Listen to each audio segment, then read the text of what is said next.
I love great conversations. Hi, my name is Angel Jones. Thank you for joining me on 12-minute convos where I help you create a brand of your own unique, real self.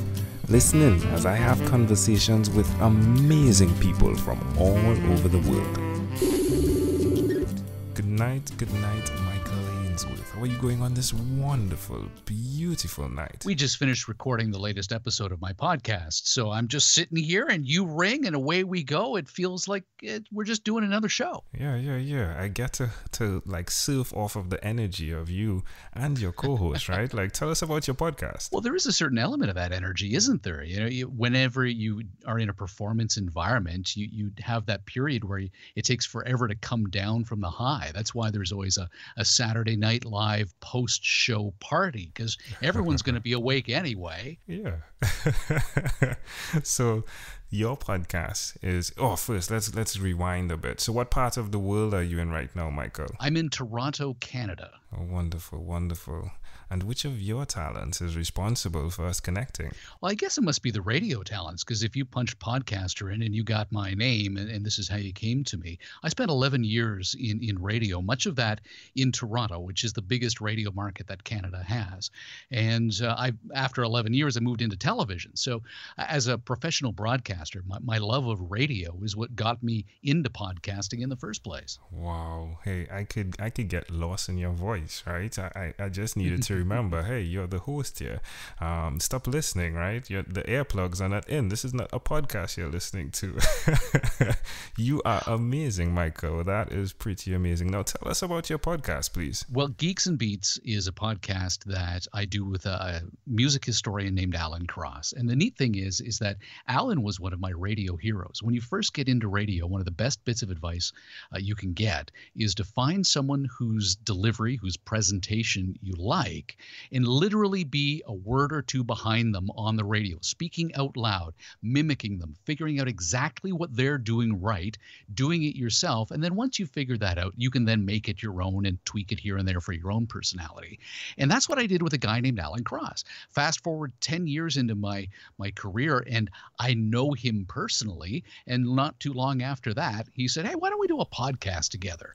Wow. And because I had been in television for so long, I had that itch to do more radio, and podcasting is the closest thing you can get to it. And the benefit too is that I'm in charge, whereas I had to take instructions from other people when it came to my time in radio about what I could and could not get away with. So now if I want to say or do something, I just say and do it, and I have nobody that I have to answer to but me. Yeah, podcasting platform does create an amazing opportunity as well, doesn't it? It sure does. Yeah, but I mean, he jokingly says that you need to be careful of what you are saying, right? Because you have a day job, right? Well, that is sort of the thing. I am the most watched business reporter in Canada. And so even when I'm doing my own show, to a degree, I have to be very careful about what I say and how I conduct myself, much like I would if I was driving on the highway and somebody cut me off. I can't flip them the bird, because if they recognize me, that becomes a problem. Yeah, and people's phones are glued to their eyes now. They'll actually get a picture off, right? Exactly. That's great. So there are the ups and the downs of the industry, Michael. Yet, why will you continue to repeat the skills that you love doing? Well, mostly because it's a muscle that if you don't use it, it atrophies over time. And television is its very own unique skill set. But radio is even harder in many respects because you don't have the visual to help you tell a story. It's all done with your voice, in not just the way you speak, but the words that come out of your mouth particularly. And if you marry those two together and you still have the ability to keep people drawn in, that's what's worth doing time and time again. I love it. Well, my friend, please do tell me one other thing that you've done consistently over the last 3 years. One thing that I've done consistently over the last 3 years is publish a highly polished podcast. One other thing that I've done consistently over the last 3 years is be a dad. And that's really, it feels like a hobby because I love it. Even when it's rough and it's difficult. I consider myself a father first. And I've got an 11-year-old daughter who is just, if you had told me in my teen angst years that the love of my life would be afraid of the dark and only 4 feet tall, I wouldn't have believed it. That is intriguing. So why would you suggest to someone that's listening, a professional if you would, that's really knee deep in their job, right, their day job, that they should do what you've done by allowing yourself to love the way you do love now? The whole idea of doing a podcast in the first place was to tell stories that I didn't get a chance to tell on a regular basis. My co-host is the Beats of the Geeks and Beats, and I'm the geek side of the equation. And it gives me an opportunity to stretch my wings in areas that I don't otherwise get to. And I've decided what I want to do with this. I'm taking it in that specific direction, and it's very different from what I do on a day-to-day basis. My day job is largely consisting of doing play-by-play on where the money is going all around the world. So to be able to focus on the geek side, which is my true passion, that's what allows me to keep going. Well, we will definitely put the magnifying glass on that, my friend. Amazing audience. We are live with Michael Hainsworth. Again, he is the co-host of Geeks and Beats podcast. Do check that out. He does some other things, but again, the magnifying glass all on the podcast. The podcast is amazing. Highly quality produced content, like really amazing stuff. Let's switch gears for a moment now, Michael, Sure. and let me now invite you into my time machine that is surrounded with beautiful, warm, blue Caribbean water. Michael, Very nice. what is your earliest childhood memory? I think my earliest childhood memory, and I had to think about this because most of my childhood memories have been blocked. I had a childhood that by far was not the worst of the worst, but my coping strategy was essentially to block out the things that I didn't want to remember or that were too painful to. But I do remember at age 2 getting a tour of the house that we were going to move into. We were gutting a lot of it because it had previously been a series of flats. And so the second floor, granny flat kitchen was going to be my bedroom. And so as a little one, you're told this is going to be your bedroom, and it looks like a kitchen. You're all confused, but it was amazing to watch these big burly men rip the sink out of the wall that would eventually be the location of my dresser with the big mirror. And I would think back to that moment and just the confusion that surrounds that. And I think the reason why it sort of sticks out to me is largely because you're in a period of change. You have to rely on your parents to help guide you through what is a baffling moment for a child to comprehend what this kitchen looks like now. It's not going to look like that by the time we move in. And now as an adult, one of my most favorite things is I'm a tool geek. I'm a big renovation nerd. We just finished a gut job on my own house, and I helped bring my daughter through that experience too by helping her choose things like the paint colors for her room and things of that nature, where she actively swung a hammer here and there. And it was a great teaching opportunity. That's great. Hey, can I offer an interpretation to the thought picture you created in my mind? Yes. I love the idea of a canvas that already has a painting, and then you're given the job of repainting it. It's a lot like reporting, right? I love the idea that you were the person that was thrown into that, and then your room was created to be something from what could have been something else. More so, I love the idea of you being the most listened to reporter, if you would, in Canada, but still coming and connecting to the thing you most love, which is the Geeks and Beats podcast, right? But the format in which your life is continuously unfolding, where you are making something that could be the worst into the best. And for me, that is fascinating. I'm a huge fan of restoration. I'm in the process right now of restoring a replica Eames lounge chair from the 1950s.